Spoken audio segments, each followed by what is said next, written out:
Installez-vous confortablement dans votre espace de repos, là où les tensions du jour peuvent enfin se dissoudre comme des brumes matinales sous les premiers rayons du soleil. Laissez votre corps trouver sa position naturelle, celle qui vous invite à l'abandon, celle qui murmure à chaque muscle qu'il est temps de relâcher la garde. Vos épaules s'abaissent doucement, comme si un poids invisible glissait de vous, tombant dans les profondeurs d'un océan silencieux où plus rien ne peut vous atteindre. Votre respiration devient votre guide dans ce voyage vers la quiétude. Elle entre et sort de vos poumons avec la régularité d'une vague qui caresse inlassablement le rivage, portant avec elle les parfums subtils d'un monde ancien, d'un temps où chaque senteur racontait une histoire, où chaque fragrance était une clé ouvrant les portes de l'imaginaire. Sentez l'air frais qui pénètre par vos narines, remplissant votre poitrine d'une douceur apaisante, avant de ressortir en emportant avec lui les dernières préoccupations qui habitaient encore votre esprit. Vos paupières deviennent lourdes, si lourdes comme des pétales de rose saturés de rosée au petit matin. Vous pouvez les laisser se fermer maintenant, ou les garder entr'ouvertes, si cela vous convient mieux, car ce voyage ne demande aucun effort, aucune volonté particulière, seulement votre présence paisible dans cet instant suspendu hors du temps. Vos mains reposent mollement le long de votre corps, ou sur votre ventre, et vous sentez peut-être le léger battement de votre cœur, ce tambour tranquille qui marque le rythme apaisant de votre existence. Imaginez maintenant que chaque partie de votre corps devient de plus en plus détendue, à commencer par vos pieds qui s'enfoncent doucement dans le matelas comme dans un tapis de mousse forestière, doux et accueillant. Vos chevilles se dénouent, vos mollets s'allongent et s'apaisent, libérés de toute tension accumulée au fil des heures. La détente monte progressivement le long de vos jambes, envahissant vos genoux, vos cuisses, jusqu'à votre bassin qui s'abandonne complètement, trouvant enfin ce repos si mérité. Votre ventre se détend à son tour, se gonflant et se dégonflant au rythme naturel de votre respiration, comme une mer calme, sous une lune bienveillante. Votre poitrine s'ouvre, libérant les dernières tensions qui y résidaient encore, et vous sentez peut-être une chaleur douce se diffuser dans tout votre torse, une chaleur réconfortante comme celle d'un rayon de soleil d'été filtrant à travers les feuillages. Vos bras deviennent lourds et détendus, vos coudes, vos poignets, vos mains, jusqu'au bout de chacun de vos doigts, qui s'abandonnent dans une immobilité sereine. Votre nuque s'allonge délicatement, libérant votre tête du poids de toutes les pensées qui l'habitaient, et votre visage se détend trait après trait. Votre front se lisse comme une surface d'eau tranquille, vos yeux reposent dans leurs orbites, votre mâchoire se desserre, laissant vos lèvres légèrement entr'ouvertes. Vous êtes maintenant prêt à voyager dans le temps et dans l'espace, porté par les fragrances invisibles qui ont accompagné l'humanité depuis ses premiers pas sur cette terre. Ce soir, nous allons suivre ensemble le fil invisible d'une histoire millénaire, celle des parfums qui ont enchanté les civilisations, qui ont voyagé sur les routes de la soie et des épices, qui ont embaumé les temples et les palais, qui ont murmuré des secrets dans les jardins endormis. Laissez-vous porter par cette narration douce comme un murmure. Laissez les images se former derrière vos paupières closes. Laissez les senteurs imaginaires éveiller en vous des souvenirs enfouis, des sensations oubliées, des émotions apaisantes qui vous conduiront en douceur vers les rivages paisibles du sommeil. Dans les temps les plus anciens, bien avant que les premières cités ne dressent leurs murs vers le ciel, bien avant que l'écriture ne fixe la mémoire des hommes sur des tablettes d'argile, il existait déjà une forme de communication qui traversait l'espace sans avoir besoin de mots ni de gestes. Cette communication silencieuse prenait la forme de fumée odorante qui s'élevait vers les cieux, portant avec elle les prières, les espoirs et les rêves de peuples entiers. L'encens, cette résine précieuse récoltée sur les arbres du désert, devint le premier parfum sacré de l'humanité, le premier pont invisible jeté entre le monde des mortels et celui des dieux invisibles qui habitaient, croyait-on, les hauteurs inaccessibles du firmament. Imaginez-vous transporté dans un temple de l'Égypte antique il y a plus de 4000 ans, alors que le soleil commence tout juste à décliner vers l'horizon occidental, baignant les colonnes de pierre dans une lumière dorée qui semble venir d'un autre monde. Les rayons obliques créent des jeux d'ombre et de lumière sur les hiéroglyphes gravés dans la pierre éternelle. Et dans l'air immobile de la salle principale flotte une senteur à la fois résineuse et sucrée, chaude et légèrement amère, qui enveloppe toute sa présence mystérieuse. Cette senteur provient de petits braseros de bronze disposés aux quatre coins de l'autel sacré, où brûlent lentement des morceaux de résine couleur ambre, récoltés sur les arbres à encens qui poussent dans les contrées lointaines du pays de Ponte. Cette terre mystérieuse, située quelque part au-delà de la mer Rouge, là où les expéditions égyptiennes se rendaient parfois après des mois de navigation périlleuse, le prêtre responsable du rituel quotidien avance lentement dans la pénombre du sanctuaire, vêtu de lin blanc immaculé, ses pieds nus glissant sans bruit sur les dalles de pierre parfaitement polies par des siècles de passage. Dans ses mains, il tient précautionneusement un encensoir en or ciselé, chef d'œuvre de l'orfèvrerie égyptienne, où sont représentés des lotus stylisés entrelacés avec des symboles divins. Les volutes de fumée qui s'échappent du récipient sacré montent en spirale paresseuse vers le plafond peint de bleu azur constellé d'étoiles dorées, comme si elles cherchaient à rejoindre la voûte céleste elle-même. Cette fumée odorante n'est pas simplement un parfum agréable. Elle est considérée comme la nourriture des dieux, l'offrande immatérielle par excellence, celle qui ne possède pas de corps, mais seulement une essence subtile capable de traverser les frontières entre les mondes visibles et invisibles. Les scribes de l'époque, dans leurs textes soigneusement tracés sur des rouleaux de papyrus, décrivent l'encens comme la sueur de Ré, le dieu solaire suprême, une substance divine tombée sur terre pour permettre aux humains de communiquer avec le plan divin. La résine est collectée avec un soin infini, lors de rituels précis qui obéissent à des règles strictes transmises de génération en génération. Les collecteurs font de petites incisions dans l'écorce des arbres sacrés au moment précis où la lune atteint une certaine phase, et ils récoltent les perles de résine solidifiées avec une dévotion religieuse, sachant que cette substance précieuse vaut son pesant d'or, qu'elle fera l'objet d'un commerce florissant à travers tout le monde méditerranéen et au-delà. Dans les maisons des nobles égyptiens, l'encens brûle également, mais dans un contexte différent, plus intime et domestique. Imaginez une villa luxueuse construite au bord du Nil, avec ses jardins intérieurs où poussent des palmiers dattiers et des sycomores offrant une ombre bienvenue contre la chaleur écrasante du jour.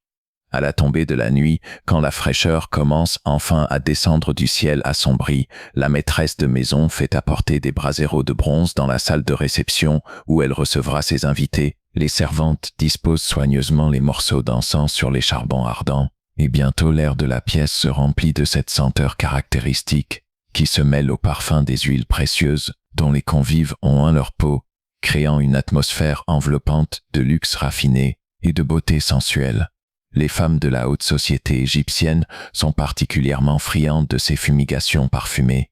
Elles font brûler l'encens dans leurs chambres privées avant de dormir, croyant que les vapeurs odorantes favorisent les rêves prophétiques et protègent des mauvais esprits qui pourraient troubler leur sommeil. Certaines recettes anciennes, précieusement gardées dans les bibliothèques des temples, décrivent des mélanges complexes où l'encens est associé à d'autres résines aromatiques, à des baies séchées, à des écorces pulvérisées, à des racines râpées, créant des compositions olfactives d'une subtilité remarquable.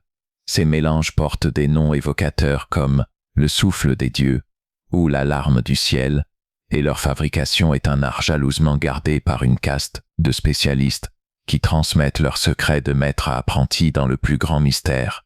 Au-delà de l'Égypte, dans les temples de Mésopotamie, aux ziggourats étagés qui semblent vouloir atteindre les nuées, l'encens joue également un rôle central dans les rituels quotidiens. Les prêtres babyloniens brûlent d'énormes quantités de résine aromatique lors des grandes cérémonies en l'honneur de leur divinité, et la fumée qui s'élève des autels monumentaux peut être aperçue de très loin, comme un signal visible adressé aux puissances célestes. Dans ces civilisations de la vallée de l'Euphrate et du Tigre, l'encens est aussi utilisé pour purifier les lieux avant les grands événements, pour chasser les miasmes et les influences néfastes, pour créer une atmosphère propice aux transactions importantes et aux décisions cruciales. Les routes commerciales qui permettent à l'encens de voyager depuis ses lieux de production jusqu'aux grands centres urbains de l'Antiquité sont elles-mêmes devenues légendaires. La fameuse route de l'encens traverse des déserts arides où seuls les guides les plus expérimentés peuvent retrouver leur chemin. Elle serpente entre des oasis verdoyantes qui apparaissent comme des mirages rendus réels. Elle franchit des cols montagneux où le vent siffle entre les rochers tourmentés. Les caravanes qui transportent les précieuses résines sont lourdement gardées, car la marchandise qu'elles portent vaut une fortune, et les brigands du désert le savent bien. Ces longues files de chameaux chargés avancent lentement sous le soleil implacable, s'arrêtant dans des caravansérails fortifiés où les marchands peuvent se reposer, échanger des nouvelles, négocier des alliances commerciales avant de reprendre leur périple sans fin dans les ports de la Méditerranée orientale. L'arrivée des cargaisons d'encens est toujours un événement attendu avec impatience. Les négociants se pressent sur les quais pour examiner la qualité de la résine, pour en estimer la valeur, pour conclure des affaires qui les enrichiront ou les ruineront selon les caprices du marché. L'odeur caractéristique de l'encens se mêle alors aux 1000 autres senteurs qui flottent dans l'atmosphère portuaire saturée d'embrun salé, de goudron chaud, de bois fraîchement coupé, de poissons séchant au soleil, créant un mélange olfactif unique que seuls ceux qui ont vécu dans ces villes cosmopolites peuvent véritablement reconnaître et apprécier. Les Grecs et les Romains, héritiers de ces traditions millénaires, adoptèrent l'usage de l'encens avec un enthousiasme qui ne se démentit jamais. Dans les temples dédiés à leur panthéon complexe de divinités, l'encens brûlait jour et nuit, honorant tour à tour Zeus et Athéna, Jupiter et Minerve, ainsi que toutes les divinités mineures qui peuplaient leur cosmos religieux. Les philosophes eux-mêmes, dans leurs écoles où l'on débattait des mystères de l'existence et de la nature de la réalité, faisaient brûler de l'encens pour favoriser la concentration de l'esprit, pour créer une atmosphère propice à la méditation profonde et à la contemplation des vérités éternelles. Mais l'encens n'était pas réservé uniquement aux usages religieux ou philosophiques. Dans les riches demeures patriciennes de Rome, il faisait partie intégrante de l'art de vivre raffiné, que cultivaient les classes supérieures. Les banquets somptueux se déroulaient dans des salles parfumées, où l'encens se mêlait aux arômes des mets délicats, aux fragrances des vins précieux, aux senteurs des guirlandes de fleurs fraîches dont on ornait les convives. Cette association du plaisir olfactif au plaisir gustatif créait une expérience sensorielle totale qui était considérée comme le summum du raffinement et de la civilisation. Dans les laboratoires secrets des savants arabes médiévaux, là où la lumière du jour pénètre à peine à travers des fenêtres étroites découpées dans des murs épais de plusieurs coudées, une révolution silencieuse est en train de transformer à jamais l'art de capturer et de préserver les fragrances évanescentes de la nature. Ces hommes de science, héritiers des connaissances grecques et romaines qu'ils ont précieusement traduites et enrichies, sont également les gardiens de savoir venus de Persès, d'Inde et même de la lointaine Chine.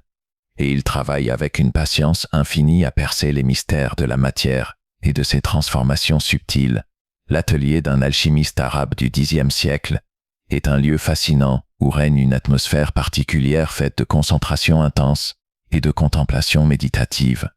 Les murs sont couverts d'étagères où s'alignent des centaines de fioles en verre soufflé, chacune contenant une substance différente, chacune étiquetée avec soin dans cette belle écriture koufique qui transforme les mots en ornements visuels. Certaines fioles renferment des résines venues des forêts tropicales, d'autres des huiles extraites de plantes aromatiques, d'autres encore des teintures alcooliques dans lesquelles macèrent des fleurs rares ou des bois précieux.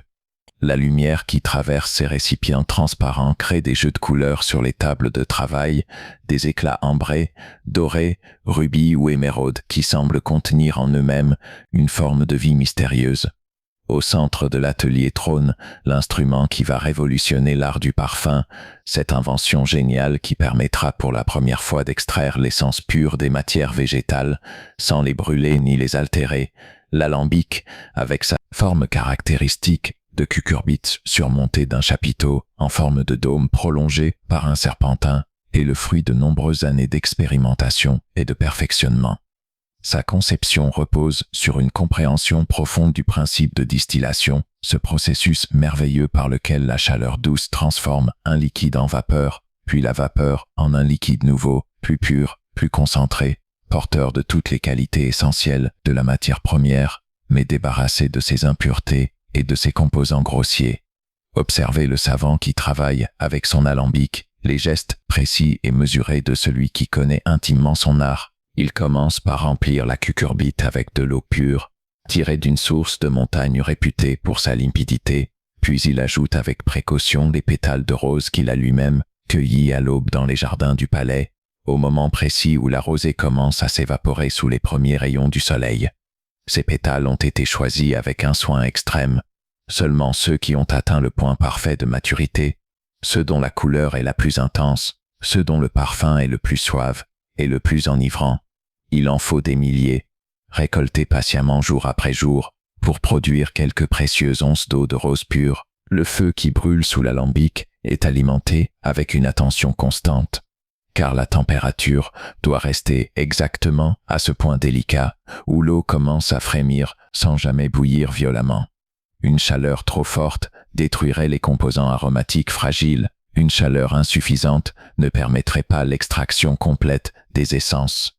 Le savant surveille attentivement les premiers signes de vapeur qui commencent à monter dans le chapiteau, et il vérifie régulièrement la température en plaçant sa main à proximité du récipient, se fiant à son expérience et à ses sens aiguisés plutôt qu'à des instruments de mesure qui n'existent pas encore. Lentement, très lentement, les premières gouttes commencent à s'égoutter du bout du serpentin dans une fiole réceptrice qu'on a pris soin de refroidir en la plongeant dans un bassin d'eau fraîche. Ces premières gouttes sont les plus précieuses, celles qui contiennent la concentration la plus élevée d'essences aromatiques, et le savant les observe avec une satisfaction évidente, notant mentalement la couleur légèrement opalescente du liquide, respirant avec délectation le parfum pur et concentré qui s'en dégage. C'est de l'eau de rose, mais d'une qualité incomparable à tout ce qui existait auparavant, un parfum d'une finesse et d'une intensité telle qu'il faut le diluer considérablement avant de pouvoir l'utiliser. Cette technique de distillation, une fois maîtrisée pour les roses, est rapidement appliquée à d'autres matières végétales. Les alchimistes arabes distillent le jasmin récolté la nuit quand son parfum est le plus puissant. Ils distillent la fleur d'oranger cueillie au printemps dans les vergers méditerranéens. Ils distillent les épices venues d'Orient comme la cannelle et le clou de girofle, créant une palette olfactive d'une richesse inouïe.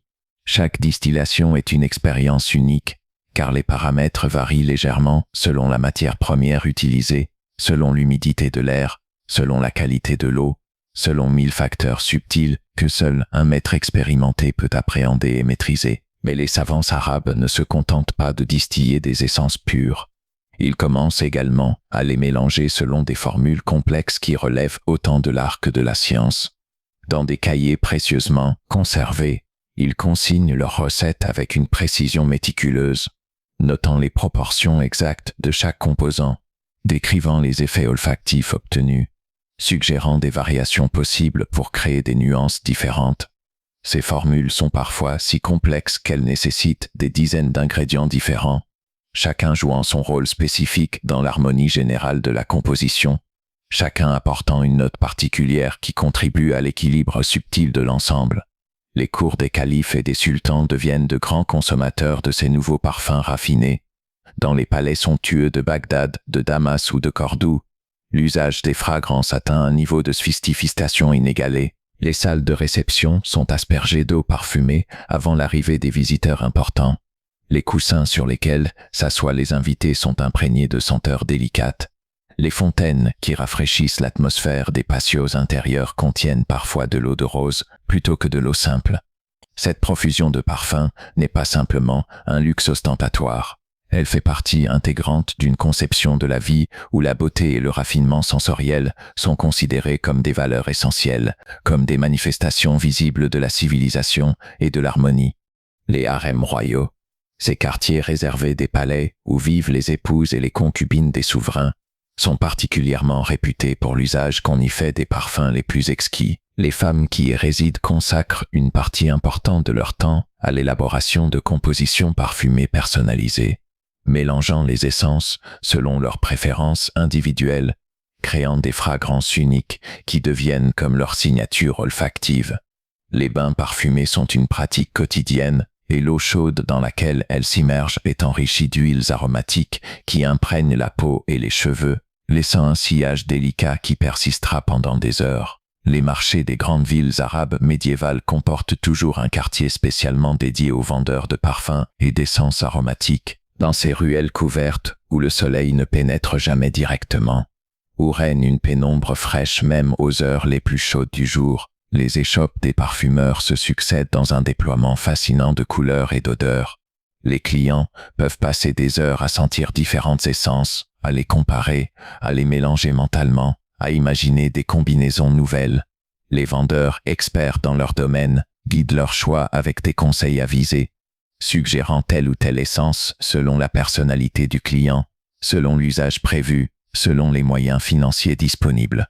Certains parfumeurs particulièrement habiles acquièrent une renommée qui dépasse largement les frontières de leur ville d'origine. On vient de très loin pour consulter tel maître réputé pour ses compositions à base de musc et d'ambre, ou tel autre spécialiste des parfums floraux délicats. Ces artisans du parfum transmettent leur savoir à leurs fils ou à leurs apprentis les plus doués, créant des dynasties de parfumeurs dont la réputation traverse les générations.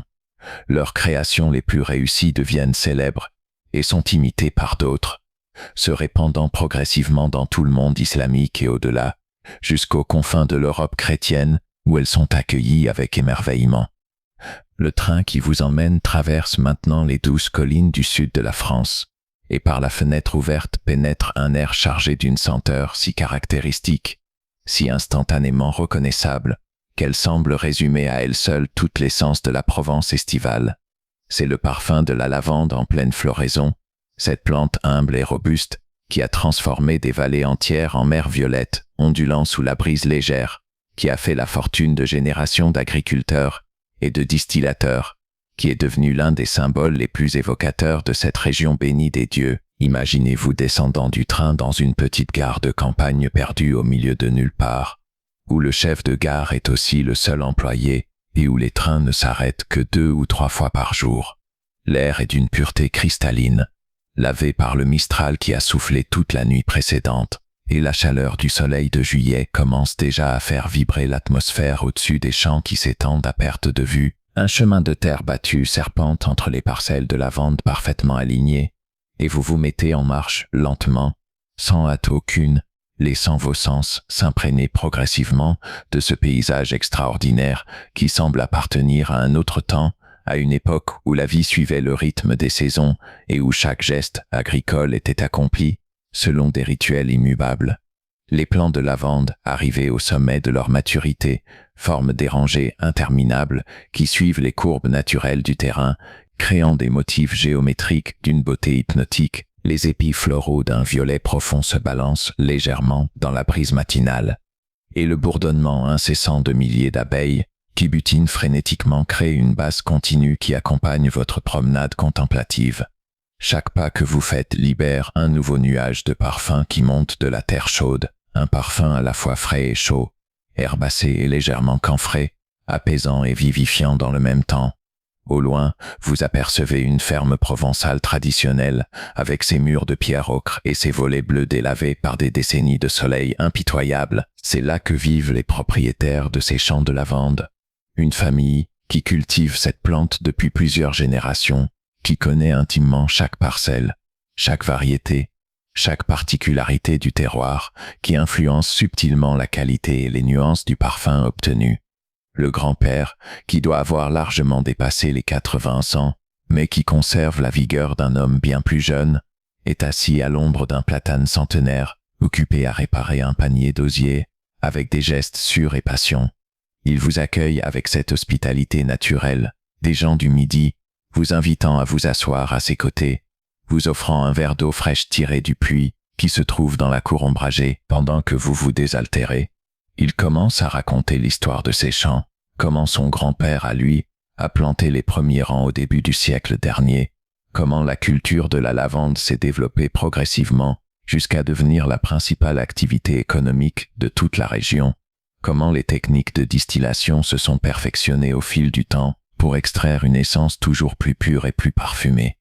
Dans quelques jours commencera la récolte, ce moment crucial de l'année où tout doit se dérouler avec une précision parfaite. Il faut attendre que les épis floraux aient atteint exactement le bon stade de maturité, ni trop tôt ni trop tard, car c'est à ce moment précis que la concentration en huile, essentielle et maximale.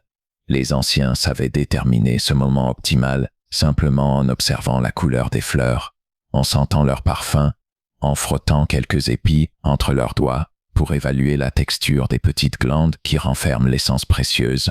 Aujourd'hui encore, malgré l'existence d'instruments de mesure sophistiqués, c'est souvent l'expérience et l'intuition du cultivateur qui déterminent le moment idéal pour commencer la coupe. La récolte elle-même est un spectacle fascinant. Autrefois, elle se faisait entièrement à la main, avec des faucilles affûtées qui coupaient les tiges fleuries au ras du sol. Des équipes de saisonniers descendaient des villages de montagne pour participer à cette moisson parfumée, et les chants résonnaient de leurs chants et de leurs rires pendant les longues journées de travail sous le soleil brûlant. Les tiges coupées étaient immédiatement rassemblées en grosses gerbes, qui étaient chargées sur des charrettes tirées par des chevaux placides, puis transportées jusqu'à la distillerie où elles seraient transformées en cette huile essentielle si précieuse. La distillerie se trouve dans un bâtiment annexe de la ferme, une construction de pierre au toit de tuiles rouges où règne une chaleur étouffante pendant les semaines de récolte. L'alambic traditionnel, en cuivre rouge patiné par des décennies d'utilisation, occupe la place centrale dans la salle de distillation. C'est une version agrandie et perfectionnée des alambics que les alchimistes arabes utilisaient des siècles auparavant, mais le principe reste fondamentalement le même. La cuve est remplie de lavande fraîchement coupée, on ajoute de l'eau, on allume le feu de bois qui chauffe progressivement le tout, et bientôt la vapeur commence à monter, emportant avec elle les molécules aromatiques volatiles qui constituent l'essence de lavande. Cette vapeur chargée de parfums traverse le serpentin de refroidissement qui plonge dans un bassin d'eau froide.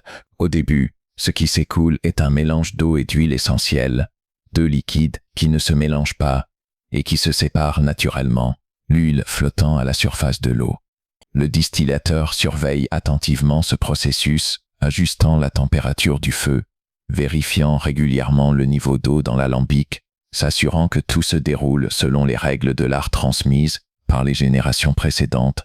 L'atmosphère dans la distillerie est saturée de parfums de lavande, une concentration si intense qu'elle en devient presque entêtante, et pourtant elle reste agréable, apaisante même, avec ses propriétés relaxantes reconnues depuis l'Antiquité. Les ouvriers qui travaillent dans ces conditions particulières développent une sensibilité olfactive exceptionnelle, capable de distinguer les nuances les plus subtiles entre différentes variétés de lavande, entre des plantes cultivées sur des terroirs légèrement différents, entre des récoltes effectuées à quelques jours d'intervalle. Une fois la distillation terminée, l'huile essentielle pure est soigneusement séparée de l'eau aromatique qui constitue un sous-produit précieux en soi. Cette huile, d'une couleur jaune pâle légèrement verdâtre, est conservée dans des bidons en fer blanc hermétiquement fermés pour préserver toutes ses qualités aromatiques. Elle partira ensuite vers les grandes maisons de parfumerie de Grasse ou de Paris, où elle sera utilisée comme composant de base dans des compositions parfumées sophistiquées, ou bien elle sera vendue directement aux particuliers qui l'utilisent pour ses nombreuses vertus thérapeutiques et cosmétiques. L'eau de lavande, qui reste après la séparation de l'huile essentielle, n'est pas gaspillée. Elle contient encore une part importante de molécules aromatiques dissoutes, et elle est utilisée de multiples façons par les habitants de la région. On en vaporise sur le linge fraîchement lavé pour lui donner une odeur agréable. On en met quelques gouttes dans l'eau du bain pour ses propriétés relaxantes. On en utilise pour parfumer les armoires et les tiroirs, éloignant ainsi les mites qui pourraient s'attaquer aux vêtements de laine. Cette tradition d'utiliser la lavande dans les usages domestiques remonte à des temps immémoriaux et elle persiste encore aujourd'hui, témoignage vivant d'une continuité culturelle qui traverse les siècles. Le soir, quand le soleil commence à descendre vers l'horizon occidental et que la chaleur du jour s'atténue enfin, les champs de lavande prennent une teinte particulière, presque irréelle, un violet profond qui semble absorber les derniers rayons lumineux et les transformer en une lueur mystérieuse. C'est le moment que préfèrent les habitants de la région, ce moment suspendu entre le jour et la nuit, où la nature elle-même semble retenir son souffle, où le silence s'installe progressivement à mesure que les oiseaux regagnent leur nid et que les insectes cessent leur activité frénétique. La petite ville de Grasse s'étage sur les collines qui dominent la Méditerranée, à quelques kilomètres seulement de la côte azuréenne où les vagues viennent mourir en douceur sur des plages de galets vues de loin, avec ses maisons aux toits de tuiles roses serrées les unes contre les autres, ses ruelles étroites, qui serpentent entre les façades délavées par le soleil. Ces jardins en terrasse où poussent des citronniers et des orangesses. Grasse ressemble à tant d'autres villes provençales qui ont su préserver leur charme d'antan. Mais Grasse possède une particularité unique qui en a fait la capitale mondiale du parfum, un titre qu'elle conserve jalousement depuis plusieurs siècles. Cette vocation singulière de la ville ne s'est pas imposée d'emblée, elle est le résultat d'une longue évolution historique qui a su tirer parti des conditions naturelles exceptionnellement favorables dont bénéficie la région. Le climat méditerranéen, avec ses hivers doux et ses étés chauds, mais tempérés par la proximité de la mer, se révèle idéal pour la culture de nombreuses plantes à parfum. Les sols calcaires bien drainés des collines environnantes conviennent parfaitement aux roses, aux jasmins, aux tubéreuses, aux mimosas, à la lavande, au romarin, à toutes ces plantes qui composent la palette végétale du parfumeur. Et puis, il y a cette lumière particulière de la Côte d'Azur, cette luminosité intense qui révèle toutes les nuances de couleurs et qui semble aussi exalter les parfums en les rendant plus vibrants, plus présents. Au XVIIIe siècle, alors que l'industrie de la ganterie connaît son apogée à Grasse, les artisans se mettent à parfumer les cuirs qu'ils travaillent pour masquer l'odeur désagréable du tannage. Cette pratique, d'abord marginale, connaît un succès croissant, et progressivement certains gantiers se spécialisent dans la fabrication de gants parfumés qui deviennent très recherchés par la haute société. De là naît l'idée de fabriquer des parfums non plus seulement pour traiter le cuir, mais pour être utilisés directement sur la peau. Et Grasse entame sa transformation en capitale du parfum, attirant des maîtres parfumeurs venus de toute l'Europe qui apportent avec eux leurs connaissances et leurs techniques. Pénétrons maintenant dans l'atelier d'un grand parfumeur de Grasse au début du XXe siècle, à l'époque où l'art de composer des parfums atteint des sommets de sophistication inégalés. L'atelier, situé dans une vieille maison du centre historique, occupe une vaste pièce inondée de lumière naturelle, grâce à de grandes fenêtres orientées au nord pour éviter l'ensoleillement direct qui pourrait altérer les essences délicates. Les murs sont entièrement couverts d'étagères, où s'alignent des centaines, peut-être des milliers de flacons de toute taille, chacun soigneusement étiqueté avec le nom de l'essence qu'il contient et sa date de production. Le maître parfumeur, qu'on appelle ici un nez en raison de ses capacités olfactives exceptionnelles, est assis à son orgue à parfum, cet extraordinaire meuble qui rassemble en demi-cercle devant lui tous les ingrédients dont il a besoin pour créer ses compositions. Contrairement à l'orgue musical auquel il emprunte son nom, cet orgue ne produit pas de son mais des parfums, et le nez qu'il utilise est comme un musicien qui combinerait différentes notes pour créer des mélodies olfactives harmonieuses. Devant lui sont disposées des centaines de petites fioles contenant des essences pures, des absolus de fleurs, des huiles essentielles, des teintures alcooliques, des bases synthétiques, tout un univers de senteurs qu'il doit connaître intimement, qu'il doit pouvoir identifier les yeux fermés, qu'il doit savoir combiner selon des règles complexes mais aussi selon son intuition créatrice. La formation d'un nez est un processus extrêmement long et exigeant qui peut prendre une dizaine d'années ou plus.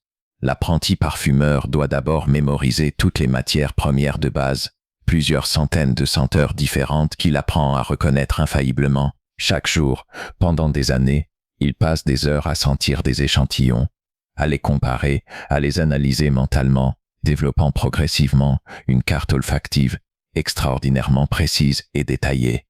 Mais connaître les matières premières ne suffit pas, il faut aussi comprendre comment elles interagissent entre elles, comment certaines senteurs se renforcent mutuellement, tandis que d'autres s'annulent, comment une même essence peut sentir différemment, selon les autres composants avec lesquels elle est associée.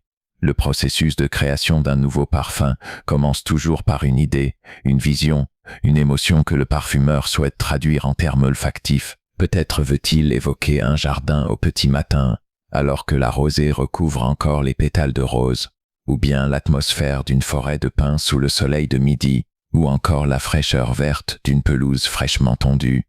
Cette idée de départ, souvent assez vague et imprécise, va progressivement se préciser et se concrétiser à mesure que le parfumeur expérimente différentes combinaisons, ajoutant une touche de ci, une pointe de ça, équilibrant constamment les proportions pour obtenir l'effet recherché. Sur la table de travail du parfumeur s'accumulent des dizaines de mouillettes, Ces petites bandelettes de papier buvard qu'on trempe dans les essences pour les sentir commodément. Chaque mouillette porte une annotation manuscrite indiquant sa composition précise, les proportions exactes de chaque ingrédient utilisé. Le nez les sent une par une, les compare, réfléchit intensément, griffonne des notes dans un cahier, modifie légèrement une formule, prépare un nouvel échantillon. Ce travail peut durer des semaines, des mois parfois, jusqu'à ce que le parfum atteigne exactement la qualité recherchée, jusqu'à ce que toutes les notes s'harmonisent parfaitement, jusqu'à ce que l'équilibre soit atteint entre les notes de tête qui donnent la première impression, les notes de cœur qui constituent le corps principal du parfum, et les notes de fond qui persistent longuement sur la peau. Les matières premières utilisées par les parfumeurs, certaines sont locales, comme les roses de mai cultivées dans les champs environnants, ou le jasmine récolté à l'aube pendant les mois d'été, ou la fleur d'oranger cueillie au printemps dans les vergers qui descendent vers la mer. Mais beaucoup d'autres viennent de contrées lointaines, transportées par des navires qui ont traversé les océans. Il y a le vétiver de Java avec son odeur terreuse et fumée, la vanille de Madagascar douce et sucrée, le santal de Mysore au parfum crémeux et boisé, le patchouli de Malaisie aux notes sombres et mystérieuses, l'ilang-ilang des Comores avec sa senteur capiteuse presque narcotique. Certaines de ces matières premières sont d'un prix extraordinairement élevé, car leur production nécessite un travail considérable. Prenez par exemple l'absolu de jasmin, une des matières les plus précieuses de la palette du parfumeur.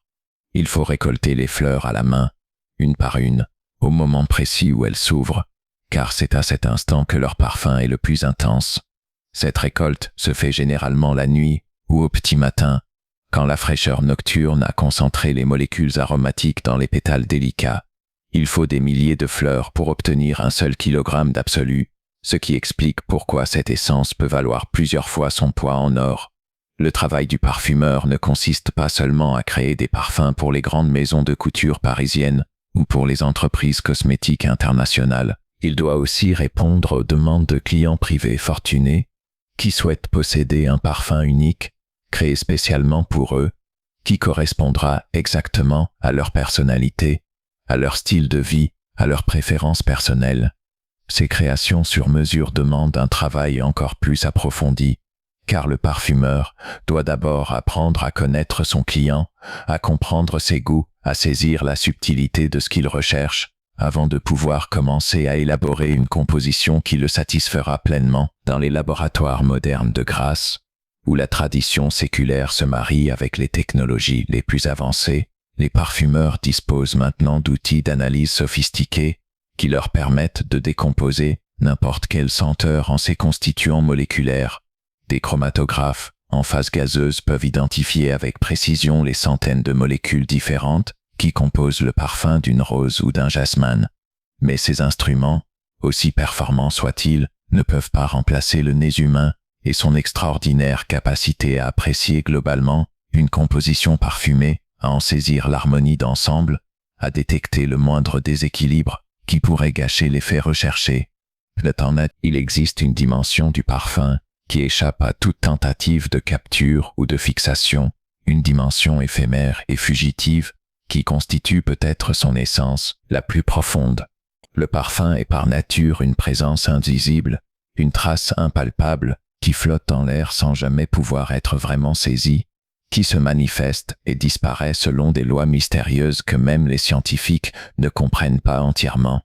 Cette nature évanescente du parfum en fait quelque chose d'unique dans notre monde matériel, quelque chose qui appartient autant au domaine de l'immatériel qu'à celui de la matière, quelque chose qui constitue un pont entre le visible et l'invisible, entre le tangible et l'intangible. Lorsque vous marchez dans une rue de ville, par une chaude journée d'été, et qu'une bouffée de parfum vous parvient soudainement, portée par un léger courant d'air, votre esprit tente immédiatement d'identifier cette senteur, de la relier à quelque chose de connu, à un souvenir enfoui, à une personne, à un lieu. Peut-être est-ce le parfum d'une femme qui vient de passer à quelques mètres de vous, une fragrance florale et légèrement poudrée, qui évoque immédiatement dans votre mémoire inconsciente le souvenir de votre grand-mère, et instantanément des images, oubliées depuis des décennies, remontent à la surface de votre conscience. Vous vous revoyez enfant dans son salon aux meubles cirés, assis sur ses genoux pendant qu'elle vous raconte des histoires interminables. Et cette simple bouffée de parfum a suffi à faire ressurgir toute une époque de votre vie que vous croyiez à jamais perdue dans les brumes du passé. Ce pouvoir extraordinaire du parfum d'évoquer des souvenirs avec une intensité et une précision souvent supérieures à celle des images ou des sons a fasciné les psychologues et les neurologues qui étudient les mécanismes de la mémoire. Il semble que les informations olfactives soient traitées par des régions du cerveau étroitement liées au centre de l'émotion et de la mémoire, ce qui explique pourquoi un simple parfum peut déclencher une cascade de souvenirs chargés d'émotions, transportant instantanément celui qui le sent vers un autre temps, vers un autre lieu, vers d'autres circonstances de son existence. Le parfum possède aussi cette qualité remarquable de pouvoir transformer notre perception d'un espace, de lui donner une atmosphère particulière, une ambiance qui influence subtilement notre humeur et notre état d'esprit. Entrez dans une église ancienne où flotte encore l'odeur de l'encens brûlé lors de la dernière messe, mêlée au parfum des cierges de cire d'abeille et à l'odeur légèrement moisie des vieux livres de cantiques, et immédiatement vous ressentez quelque chose qui relève du sacré, une impression de solennité et de recueillement qui s'impose à vous indépendamment de vos convictions religieuses. Cette atmosphère olfactive contribue de manière essentielle à créer ce que les architectes appellent l'esprit du lieu, cette qualité intangible qui fait qu'un espace nous touche d'une manière particulière. Les créateurs de parfums connaissent bien ce pouvoir de transformation qu'exercent les fragrances, et ils jouent consciemment avec lui lorsqu'ils élaborent leur composition. Un parfum destiné à être porté le soir, lors de sorties élégantes, aura une structure différente d'un parfum conçu pour le jour et le travail. Le parfum du soir sera généralement plus riche, plus complexe, plus intense, avec des notes sensuelles et mystérieuses qui évoquent la pénombre complice des salles de théâtre ou des restaurants raffinés. Le parfum du jour sera plus léger, plus frais, plus discret, avec des notes qui suggèrent la clarté, l'énergie, l'efficacité professionnelle. Mais au-delà de ces considérations fonctionnelles, le parfum reste fondamentalement un art, une forme d'expression créative qui permet à celui qui le compose de communiquer des émotions, des visions, des rêves. Certains parfumeurs comparent leur art à celui des compositeurs de musique, et il est vrai que les analogies entre ces deux domaines sont nombreuses et fécondes. Comme le musicien qui combine différentes notes pour créer des mélodies, le parfumeur combine différentes senteurs pour créer des accords olfactifs. Comme le compositeur qui structure sa pièce en mouvements successifs, le parfumeur structure son parfum en notes de tête, de cœur et de fond qui se révèlent progressivement dans le temps. Cette dimension temporelle du parfum est absolument fondamentale et constitue une de ses caractéristiques les plus fascinantes. Un parfum n'est jamais statique. Il évolue constamment depuis le moment où il est appliqué sur la peau jusqu'à sa disparition complète plusieurs heures plus tard. Les premières senteurs qui se manifestent immédiatement après l'application sont les notes de tête, composées de molécules volatiles qui s'évaporent rapidement. Ce sont souvent des notes fraîches et légères, des agrumes, des aromates qui donnent la première impression et qui déterminent en grande partie l'attrait immédiat du parfum. Mais ces notes de tête ne durent que quelques minutes avant de s'estomper pour laisser place aux notes de cœur. Les notes de cœur constituent le corps principal du parfum, ce qui en fait véritablement l'identité olfactive. Ce sont souvent des notes florales, fruitées ou épicées, d'une volatilité moyenne, qui persistent plusieurs heures sur la peau. C'est pendant cette phase que le parfum révèle pleinement son caractère, que sa personnalité s'affirme, que l'intention du créateur devient manifeste. Enfin, lorsque les notes de cœur commencent à leur tour à s'estomper, apparaissent les notes de fond, composées de molécules lourdes, qui s'évaporent très lentement et qui peuvent persister pendant des jours entiers. Ce sont généralement des notes poisées, ambrées, musquées, qui donnent au parfum sa profondeur et sa ténacité. Cette évolution dans le temps fait que porter un parfum est une expérience dynamique, un voyage olfactif qui se déploie progressivement et qui ne cesse de révéler de nouvelles facettes, de nouvelles nuances. C'est pourquoi il est impossible de juger véritablement un parfum lors d'un premier contact rapide, en le sentant simplement sur une mouillette dans une parfumerie. Il faut le porter sur sa peau, laisser sa propre chimie corporelle, interagir avec les molécules parfumées, observer comment il évolue au fil des heures, comment il réagit aux variations de température de la peau, comment il se marie avec l'odeur naturelle de chaque personne. Car le même parfum ne sentira jamais exactement pareil sur deux personnes différentes. La peau de chacun possède un pH légèrement différent, une température de surface qui varie, une odeur naturelle, unique créée par la combinaison spécifique de ces bactéries cutanées et de ces sécrétions. Tous ces facteurs influencent la manière dont le parfum se développe et se manifeste, créant pour chaque porteur une version légèrement différente de la composition originale. C'est pourquoi choisir un parfum est un acte profondément personnel qui ne peut jamais se réduire à suivre simplement les conseils d'un vendeur ou les avis d'autres utilisateurs. Le parfum que nous choisissons de porter devient partie intégrante de notre identité sociale, de la manière dont nous nous présentons au monde. Il constitue une forme de signature invisible qui nous précède et qui reste après notre départ, qui laisse notre trace dans les espaces que nous traversons, dans la mémoire des gens que nous rencontrons. Certaines personnes restent fidèles pendant des décennies au même parfum, qui devient comme indissociable de leur personnalité, tandis que d'autres aiment varier selon leur humeur, leur activité, la saison, exprimant ainsi les différentes facettes de leur caractère.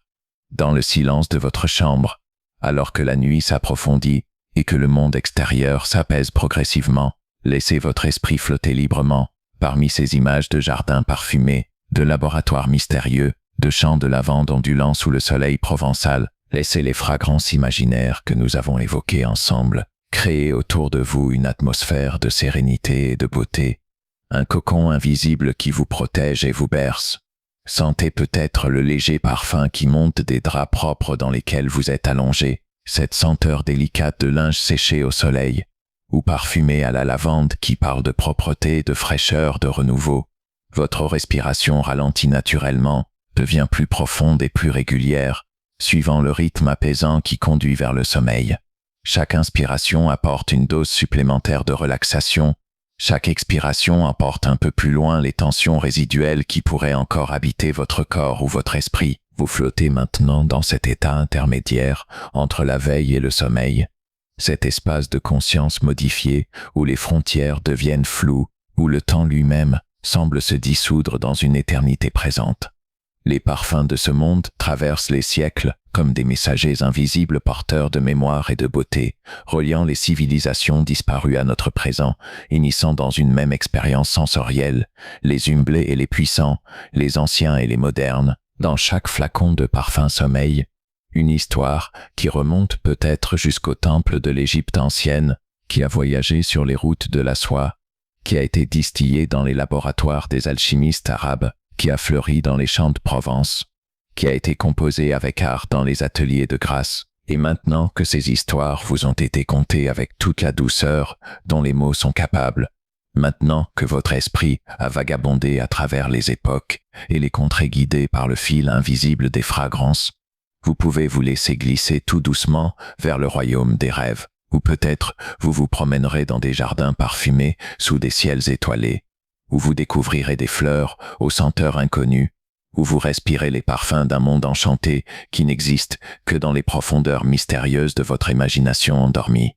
Dormez maintenant, respirez paisiblement, laissez le sommeil venir vous chercher avec sa tendresse infinie, avec sa promesse de repos et de régénération. Les parfums du monde veillent sur vous comme des gardiens bienveillants, invisibles mais présents, subtils mais réconfortants, vous accompagnant dans votre voyage nocturne vers les contrées apaisées, où le corps se repose et où l'âme se ressource. Bonne nuit, dormez bien, et que vos rêves soient aussi doux et aussi beaux que les plus merveilleux parfums.